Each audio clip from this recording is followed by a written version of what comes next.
ನಮಸ್ಕಾರ ಸ್ನೇಹಿತರೆ. Last time ನಿಮಗೆ ಕ್ಯಾಪ್ಸಿಕಮ್ ತೋಟ ತೋರಿಸಿದೆ. ಚಿಕ್ಕ ಚಿಕ್ಕ ಗಿಡ ಇತ್ತು. ಇವಾಗ ನೋಡಿ ಎಲ್ಲ ಅದು ಯಾವ ಪರಿ ಬೆಳ್ಕೊಂಡವೆ ಕಾಣಿಸ್ತಾ ಇದೆಯಾ ನೋಡಿ.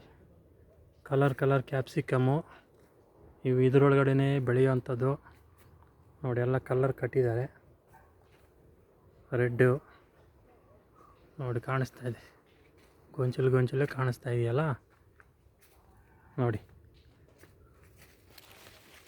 ನೋಡಿ ಕಾಣಿಸ್ತಾ ಇದೆ. ಹಿಂಗೆ ಇದೇ ಕ್ಯಾಪ್ಸಿಕಮ್.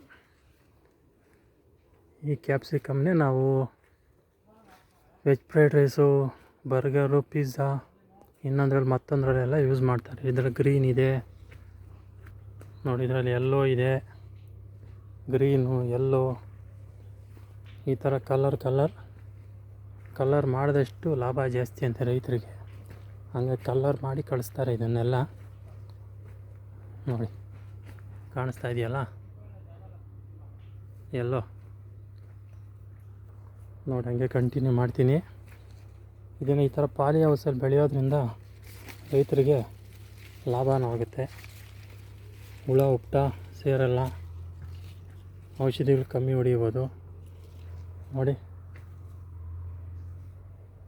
ಈಗ ಸುಮಾರು ದುಡ್ಡು ಖರ್ಚು ಮಾಡಿ ಪಾಲಿ ಹೌಸ್ ಮಾಡೋಕ್ಕೆ. ಆದರೂ ಒಂದೊಂದೇ ಬೆಳೆ ಇದರಲ್ಲಿ ಲಾಭ ಮಾಡ್ಕೊಂಡು ಲೋನುಗಳೆಲ್ಲ ತೊಗೊಂಡಿದ್ದಾರೆ, ಲೋನು ತೀರಿಸ್ಕೋತಾರೆ ನೋಡಿ. ಕಾಣಿಸ್ತಾ ಇದೆ ನೋಡಿ, ಕಲರ್ ನೋಡಿದ್ರಲ್ಲ. ಇದೇ ಪಾಲಿ ಹೌಸ್ ಅಂದರೆ ಇದೆ ನೋಡಿ. ಈ ಥರ ಲಾಸ್ಟ್ ಟೈಮ್ ನಾನು ಚಿಕ್ಕ ಮೊಳಕೆ ಇದ್ದಾಗ ನಾನು ನಿಮಗೆ ತೋರಿಸಿದ್ದೆ.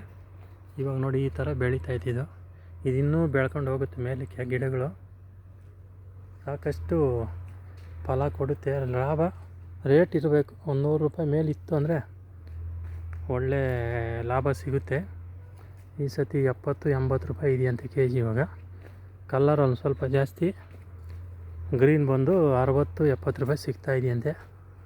ಓಕೆ, ನಷ್ಟ ಏನಿಲ್ಲ ಅಂತವ್ರೆ. ನೋಡಿದೆ ಕ್ಯಾಪ್ಸಿಕಮ್ ತೋಟ. ಲಾಸ್ಟ್ ಟೈಮ್ ನಾನು ಗಿಡ ತೋರಿಸಿದ್ದೆ. ಇವಾಗ ಯಾವ ರೀತಿ ಆಗಿದೆ ತೋಟ ನೋಡ್ಕೊಳ್ಳಿ. ನೀರೆಲ್ಲ ನೋಡಿ ಕೆಳಗಡೆನೇ ಪೈಪ್ಲೈನ್, ಗೊಬ್ಬರ ಸಮೇತ ಪೈಪ್ಲೈನಲ್ಲೇ ಯೂಸ್ ಮಾಡ್ತಾರೆ. ಎಲ್ಲನೂ ಗೊಬ್ಬರ ಸಮೇತ ಕಳಿಸ್ತಾರಂತೆ ಪೈಪಲ್ಲೇ ನೋಡಿ. ಇದರೊಳಗಡೆ ಮಿಶ್ರಿತ ಬೇಸಾಯ ಅಂತಾರಲ್ಲ, ಹೂವು ಸುಮ್ಮನೆ ಹುಳ ಉಪ್ಟೆ ಅದಾದ್ರು ಬಂತು ಅಂದರೆ ಅದ್ರ ಮೇಲೆ ಕೂತ್ಕೊಂಡು ಹೋಗಲಿ ಅನ್ನೋ ಉದ್ದೇಶದಿಂದ ಮಿಶ್ರಿತ ಇದು ಹಾಕಿದ್ದಾರೆ. ಹೆಂಗಿದೆ ಓಕೆ. ರೈತರು ಕಷ್ಟಪಟ್ಟು ಬೆಳೀತಾರೆ, ನಾವು ತಗೋತೀವಿ, ಅದಕ್ಕೊಂದು ಬೆಲೆ ಕೊಡಬೇಕು, ನಿರ್ದಿಷ್ಟ ಬೆಲೆ. ಆದರೆ ಮಧ್ಯವರ್ತಿಗಳೇ ಅದನ್ನೆಲ್ಲ ತಿಂದು ತೆಗೆದುಬಿಡ್ತಾರೆ. ಈ ಥರ ಆಗಬಾರ್ದು. ರೈತರಿಗೆ ಸಿಗಬೇಕು ಲಾಭ. ಆ ಥರ ಏನಾದರೂ ವ್ಯವಸ್ಥೆಗಳು ಮಾಡಬೇಕು. ಆವಾಗ ನಮ್ಮ ರೈತರು ಉದ್ಧಾರ ಆಗ್ತಾರೆ, ದೇಶನೂ ಅಭಿವೃದ್ಧಿ ಆಗುತ್ತೆ ಹೊರತು ಅಲ್ಲಿವರೆಗೂ ದಲ್ಲಾಳಿಗಳೇ ಉದ್ಧಾರ ಆಗ್ತಾಯಿರ್ತಾರೆ. ನೋಡ್ಕೊಳ್ಳಿ.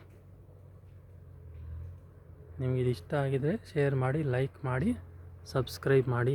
ನಿಮ್ಮ ಶ್ರೀನಿವಾಸ ಮೂರ್ತಿ.